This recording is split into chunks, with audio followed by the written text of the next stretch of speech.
Have you ever wondered how a simple message can travel across the globe in an instant, yet still be subjected to misunderstanding and distortion along the way?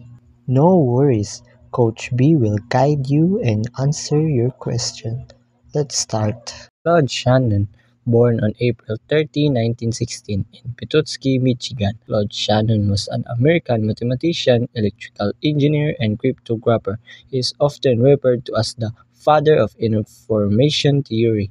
Shannon's groundbreaking paper, A Mathematical Theory of Communication, published in 1948, introduced key concepts such as entropy, redundancy, and the quantification of information. Warren Weaver Warren Weaver was born on July 17, 1894, in the United States. He was the mathematician and a scientist known for his work in various fields including linguistics and communication. Weaver collaborated with Shannon to expand the implication of Shannon's work beyond technical communication. In 1949, he published a book titled The Mathematical Theory of Communication, which includes Shannon theories and provided a broader context for understanding communication in human interaction.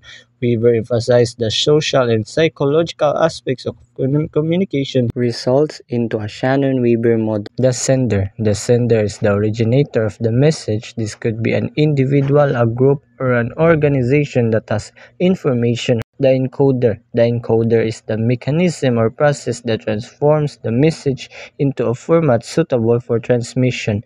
The channel. The channel is the medium through which the encoded message travels from the sender to the receiver. Noise.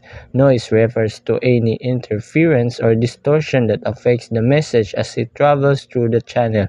The decoder. The decoder is the mechanism or process that converts the received signal back into a format that the receiver can understand. Receiver. The receiver is the final destination of the message. This could be an individual, a group, or an organization that receives and interprets the message. Feedback. Feedback is the response or reaction from the receiver back to the sender. Here are some of examples of Shannon-Weaver model. This is how you solve the area and the perimeter of the shape. Any questions? Coach B is super handsome. Let's go out, love. But my signal is super poor. Are we going to the beach, love? I will chat him. I love you. I love you too. If you want to win cell phone appliances load, subscribe Coach B.